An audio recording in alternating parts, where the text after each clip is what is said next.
Welcome to Wowcast, Wapim Podcast, edisi spesial prestasi ABM.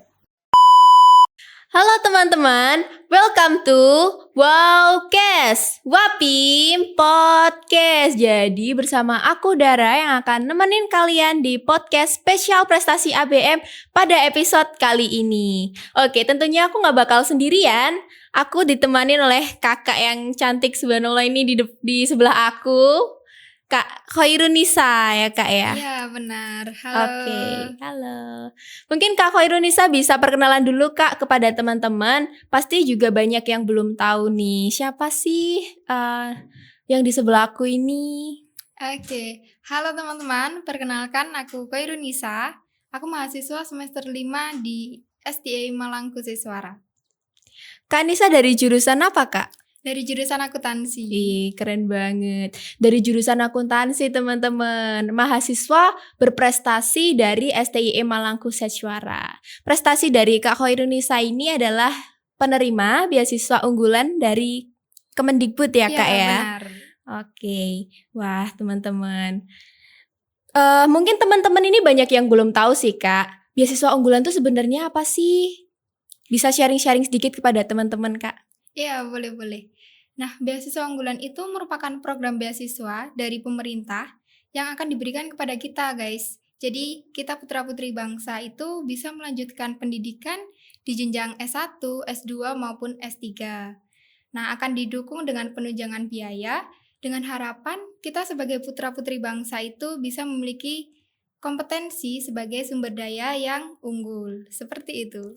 Wih, keren banget ya Kak. Jadi bangsa Indonesia ini sangat mendukung sekali buat para mahasiswa untuk mendapatkan biaya pendidikan. Iya, benar. Wih, kira-kira gimana nih Kak rasanya keterima sebagai penerima beasiswa unggulan? Sungguh terharu, kemudian berterima kasih juga dan bersyukur alhamdulillah bisa mendapatkan tunjangan biaya pendidikan sehingga saya bisa mewujudkan impian saya untuk melanjutkan pendidikan sarjana 1. Wah, pastinya senang banget ya Kak, Iya, terharu juga sekali. karena itu beasiswa yang gak mudah kita dapatkan dan gak Iya. semua orang bisa. Aku kepo nih Kak, gimana sih cerita kakak dari awal sampai akhir kok bisa gitu keterima dari beasiswa unggulan ini? Mengenai cerita ya. Jadi sebenarnya itu di luar perkiraan aku juga. Wah, di luar perkiraan ya? Iya, aku nggak ada planning apapun untuk mendaftar beasiswa unggulan. Nah, ini tuh dimulai ketika kisah di SMA. Sebelum Gimana tuh, lulus Kak? SMA, itu kan kita ada penjaringan siswa eligible nih untuk Iya, senam ada PTN. untuk senam PTN. Di situ mendapatkan informasi dari guru BK kalau akan ada penjaringan siswa eligible. Nah, kemudian saya sampaikan ke orang tua saya ingin daftar senam PTN supaya bisa melanjutkan pendidikan di sarjana 1.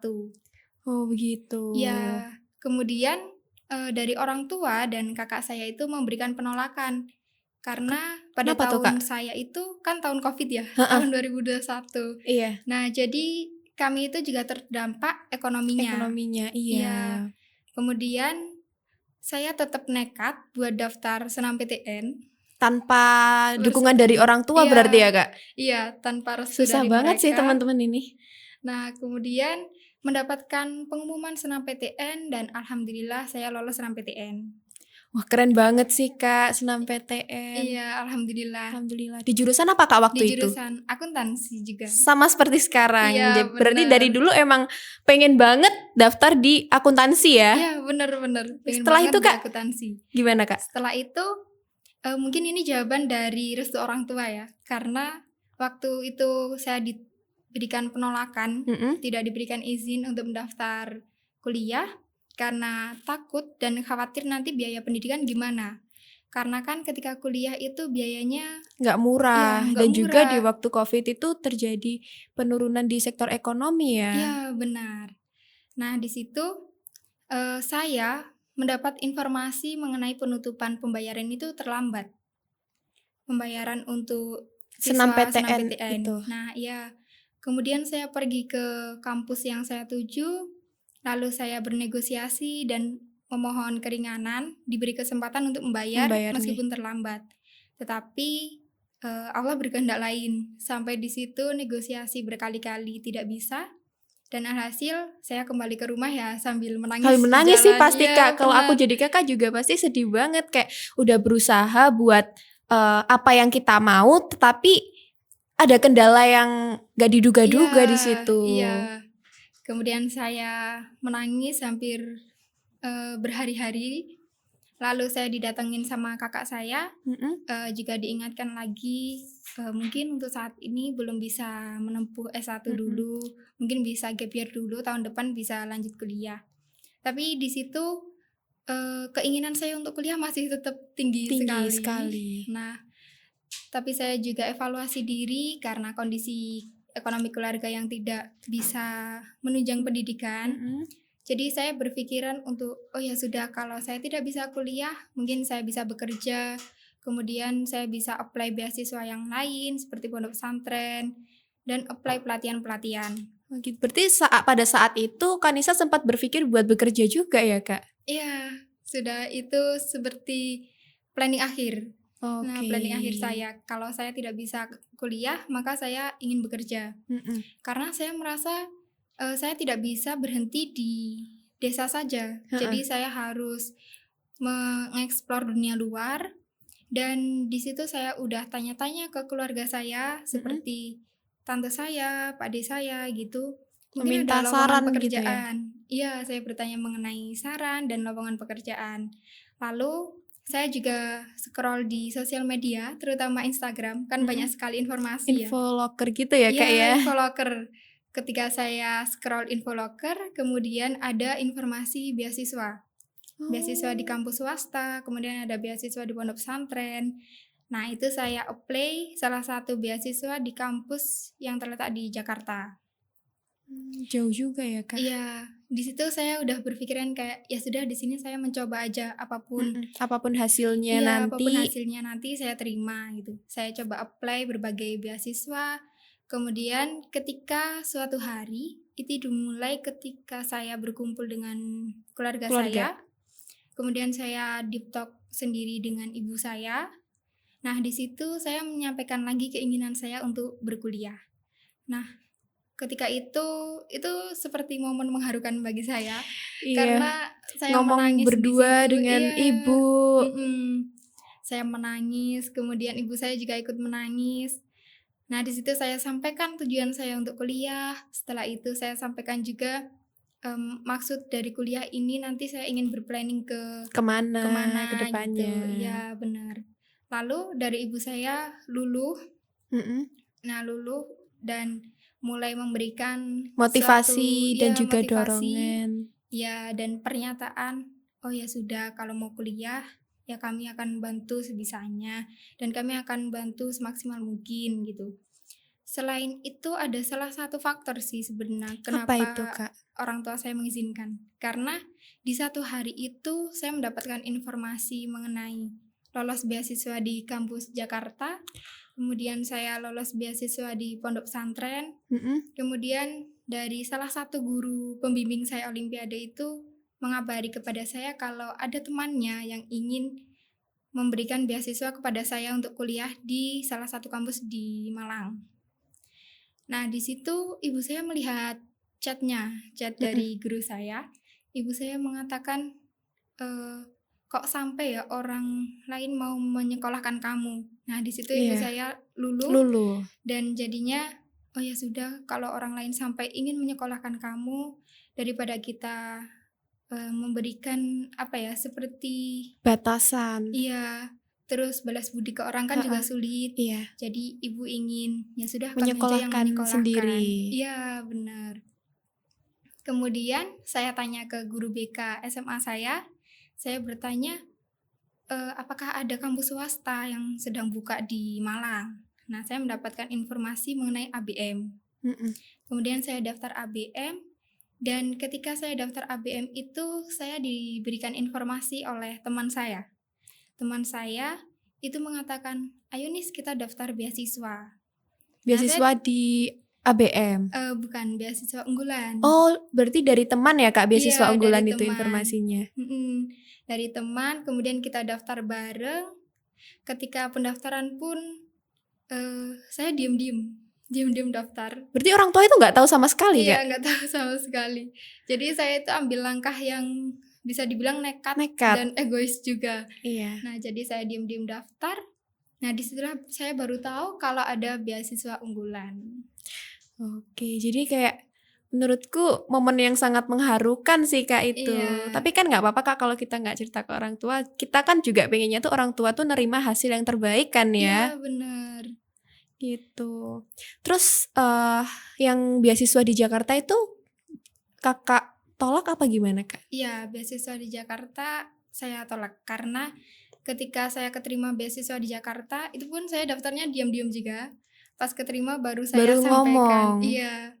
Kemudian dari orang tua bilang, jadi kami nggak bisa ngizinin kalau jauh-jauh. Karena Jakarta ke Ngantang kan jauh Jauh sekali. juga, Iya, bener. iya. Jadi nggak diizinin. Terus yang beasiswa ke pondok pesantren juga dari orang tua bilang, kami nggak ngizinin untuk ke pondok pesantren juga. Jadi Kenapa Kak? karena dulu saya pernah ada pengalaman ke pondok pesantren, Oh. tapi tidak nyaman. Jadi saya pulang. Nah, itu sebuah mungkin bagi orang tua kayak ya sudah cukup dulu aja pengalaman di pondok pesantrennya. Seperti itu. Oke, jadi melalui teman, terus kok bisa daftar di STIE Mangkusekwara itu berarti kakak daftar sendiri? Direkomendasikan dari guru gitu ya? Iya, dari guru. Terus setelah berkuliah di sini, baru kakak dinyatakan keterima beasiswa unggulan tersebut? Iya, jadi pendaftaran beasiswa unggulan kan sekitar bulan Juli. Iya. Nah, saya daftar di ABM pun sekitar bulan Juli akhir kalau nggak salah. Bulan Juli akhir, kemudian di situ dari orang tua berkata, ya sudah ini kami akan bantu semaksimal mungkin buat perkuliahan. Tapi saya juga masih ingat negosiasi saya juga. Saya bilang kalau nanti ketika kuliah saya juga ingin bekerja. Karena biar bantu buat biaya perkuliahan. Karena kan saat itu saya juga belum tahu keterima beasiswa apa enggak gitu. Nah, ketika saya sudah masuk perkuliahan bulan September, November, iya, ya September. itu di bulan November saya baru dapat pengumuman kalau lolos beasiswa. Berarti tahapannya itu sangat panjang ya Kak, mulai bulan Juli sampai November kan? ya? Iya, November itu baru deal beasiswanya. Di situ sebenarnya dari Juli itu seleksi berkasnya, kemudian kita ada wawancaranya. Ketika wawancara itu sekitar bulan Agustus sebelum PSSM, seingat saya. Nah, itu bulan Agustus itu baru pertama kali saya kasih tahu orang tua kalau saya daftar beasiswa unggulan. Dan lolos wawancara. Iya, dan lolos untuk ke tahap wawancara.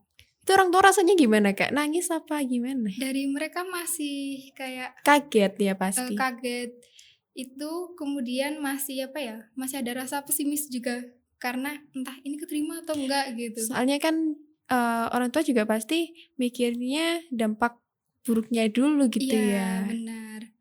Nah, kemudian ketika saya mendapatkan informasi lolos tahap wawancara, nah di situ barengan juga sama kabar duka di keluarga.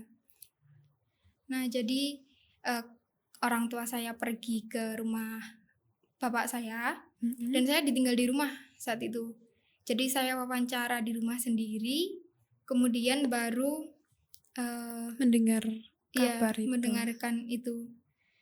Jadi kayak sebuah hal yang sangat mengharukan bagi saya. Kanisa keren banget sih sejauh terima ini. kasih. Aku sampai terharu juga. Teman-teman yang rekam di belakang ini juga pada terharu nih teman-teman karena kisahnya Kak Nisa dan juga semangatnya yang luar biasa. Teman-teman juga harus tiru Kak Nisa ini karena kalau misalkan kita mengharapkan apapun dalam keadaan apapun harus dijalani. Ya, benar sekali. Aku kepo juga nih Kak dan juga teman-teman tuh pasti juga pada kepo sih. Tentunya pada tahapan beasiswa yang sangat lama, dibilang cukup lama ya. Ada nggak sih Kak kesulitan-kesulitan tersendiri yang Kak Nisa jalani? Selama proses apply beasiswanya, yang di awal itu kan ada seleksi berkas ya. Iya. Di seleksi berkas itu kita harus mengumpulkan berkas-berkas seperti rekomendasi dari guru, kemudian ada surat keterangan keterima kampus dulu. Nah, alhamdulillahnya waktu itu saya udah daftar di ABM, jadi saya bisa apply. Kemudian untuk rekomendasi guru itu saya juga bingung mencari siapa ya guru yang pantas atau cocok untuk Iya, merekomendasikan saya. karena kita kan juga masih maba, sama dosen juga kita belum Iya, tahu juga ya. belum kenal juga. Heeh. Terus saya keinget ke guru pembimbing olimpiade saya karena saya lumayan deket ke beliau dan sering curhat juga. Jadi saya meminta tolong ke beliau untuk mengisikan surat rekomendasi dan di situ saya inisiatif untuk mengisi surat rekomendasinya itu dengan tulis tangan. Karena kalau dengan diketik itu kan kadang orang Kurang kurang percaya. percaya. Jadi saya minta tulis tangan dan setelah itu saya ajukan untuk apply beasiswa.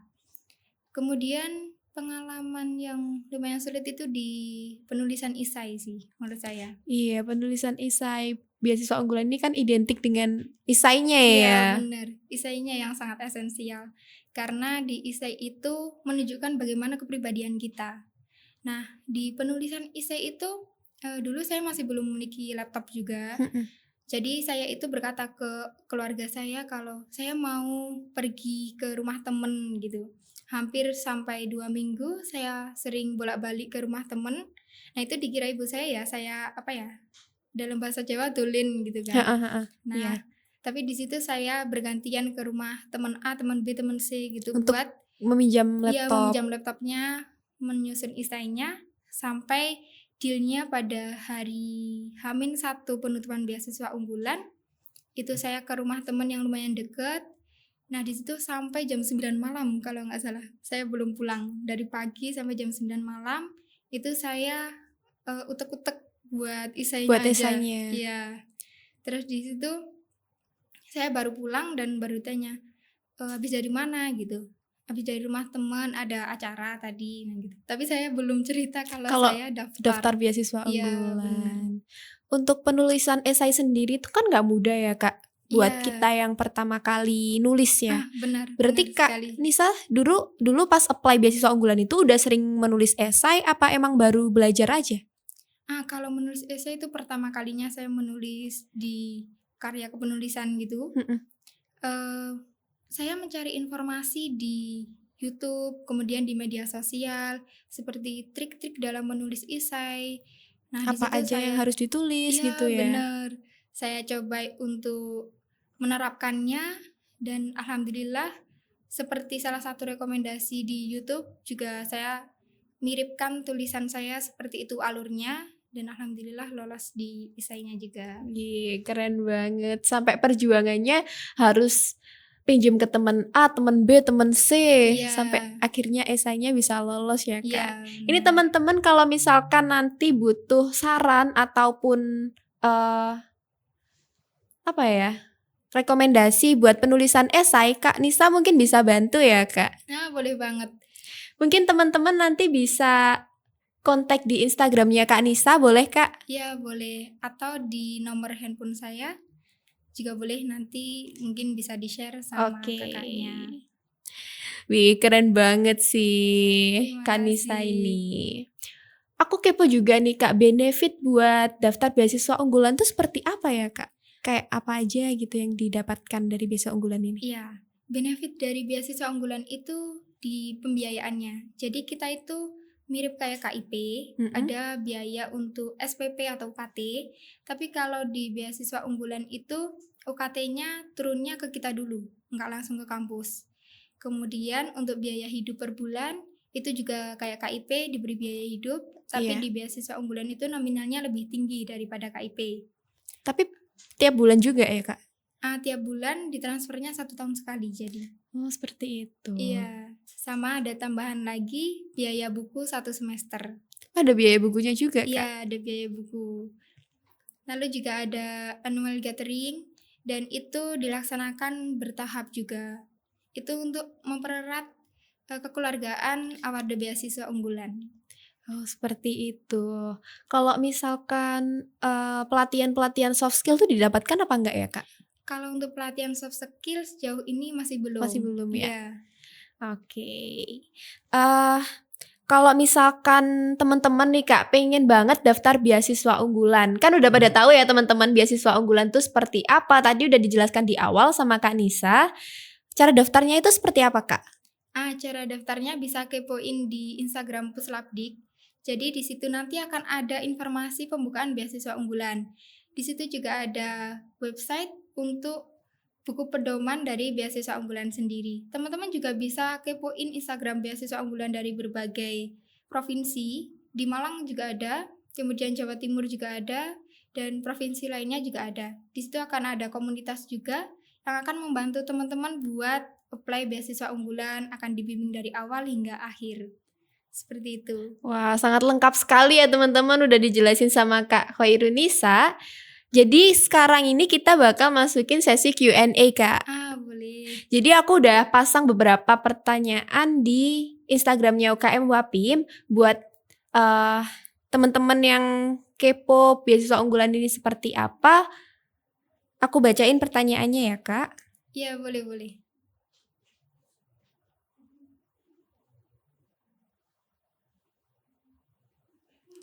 Ini pertanyaan yang pertama. Setahu aku kan disuruh buat esai ya Kak. Apakah Kakak ada kendala dalam penulisan esai? Tadi udah dijelasin ya teman-teman sama Kak Nisa. Iya, mungkin aku ulang kembali. Untuk penulisan esai itu kendalanya adalah bagaimana mulai menulis kata awal di esai. Karena terkadang kita itu ketika mau nulis udah bingung sendiri. Ini apa ya yang mau ditulis, ini apa yang mau ditulis. Tapi ketika kita sudah menorehkan satu kata, itu kadang langsung terpikirkan. Langsung kalimat ngalir selanjutnya. gitu ya. Iya, benar. Jadi cari trik dulu apa sih yang bisa dijadiin opening di esainya. Seperti itu. Oke, terima kasih Kak. Iya, Untuk sama-sama. pertanyaan yang kedua, ini tentang KIP, boleh daftar nggak Kak beasiswa unggulan ini? Nah, KIP itu kan juga sudah mendapatkan beasiswa biaya pendidikan. Jadi, kalau sudah mendapat KIP atau beasiswa lainnya, tidak bisa mendaftar beasiswa unggulan.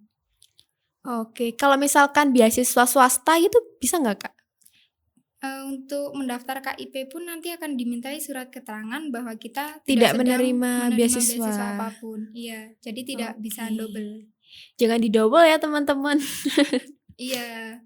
Terus ada lagi nih Kak, apakah beasiswa unggulan sampai S2? Dan apa yang harus dipersiapkan? Jadi S2 itu boleh daftar nggak sih Kak? Nah, boleh. Di beasiswa unggulan ini itu ada kategori yang pertama masyarakat berprestasi, yang kedua itu ada pegawai Kemendikbud, dan ketiga itu ada penyandang disabilitas. Nah, kalau kategori S1 seperti saya itu adalah masyarakat berprestasi. Tapi karena kita mahasiswa biasa bukan yang pegawai Kemendikbud, jadi kita itu masyarakat berprestasi diberi tunjangan untuk yang mau apply S1, S2 maupun S3.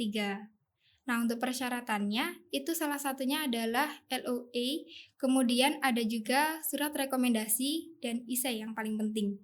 Dan saat ini ada kebijakan baru yakni sertifikat kemampuan bahasa Indonesia. Itu. Seperti itu. Nah, untuk pertanyaan selanjutnya, apakah kemampuan bahasa Inggris diperlukan dalam seleksi beasiswa? Secara kan banyak sekali teman-teman nih Kak yang takut akan kemampuan bahasa Inggris. Iya. Nah, itu juga sama seperti saya ketika mendaftar beasiswa unggulan. Udah takut duluan. Iya, benar. Ketika saya buka webnya, udah muncul nih ada kayak upload itu dokumen kemampuan bahasa Inggris. Kriterianya ya. Iya, benar. Tapi setelah saya cari-cari informasi, bagi sarjana 1 itu tidak wajib kemampuan bahasa Inggrisnya. Jadi kita dituntut untuk sertifikat bahasa Indonesia. Nah, itu baru berjalan di tahun 2022 dan 2023. Sedangkan untuk sertifikat bahasa Inggris itu wajib bagi S2 dan S3. Berarti nggak cuma S1 aja ya Kak beasiswa ini? Iya, benar. Kalau diploma itu belum ada ya Kak untuk beasiswa unggulan? Kalau diploma itu untuk D4 karena dia setara S1. Oh, seperti itu. Teman-teman jangan takut duluan ya kan bahasa Inggris ataupun apapun itu. Karena kita belum mencobanya, jadi kita coba dulu. Iya, benar sekali. Terus yang terakhir ini Kak, ada pertanyaan, Apakah apply beasiswa unggulan ini harus aktif dalam berorganisasi? Untuk wajib aktifnya itu tidak tertera di dalam buku pedoman dan perjanjian. Tetapi ketika teman-teman menulis esai dan ketika menaruh di bagian web beasiswa unggulan, itu ada fitur untuk upload sertifikat-sertifikat organisasi. Nah, itu sebagai penunjang juga untuk lolos beasiswa unggulan. Karena kan dalam beasiswa itu pasti mencari mahasiswa yang memang dia itu pernah aktif Berorganisasi dan juga layak apa enggaknya Iya, buat diterima gitu ya. benar. Pernah berkontribusi untuk masyarakat juga atau enggak. Nah, itu menjadi nilai plus juga. Karena sebelum kita daftar beasiswa, kita itu sudah menunjukkan kalau kita itu memiliki kelebihan atau kita itu memiliki value-nya sendiri. Seperti itu. Oke, jadi Kak Nisa ini satu-satunya mahasiswa di STIM Malang Kuseswara yang penerima beasiswa unggulan ya Kak ya? Iya. Nah, buat selanjutnya ini pasti teman-teman bakalan nyusul Kak Nisa. Amin. Oke, mungkin sampai situ dulu teman-teman pembahasan tentang beasiswa unggulan di Wowcast Spesial Prestasi ABM pada kali ini. Teman-teman bisa like, komen, dan subscribe untuk info-info tentang prestasi ABM selanjutnya. Jangan lupa buat pantengin Wowcast ya teman-teman. See you. Terima kasih Kak Nisa. Iya, terima kasih juga. Yeay, sudah.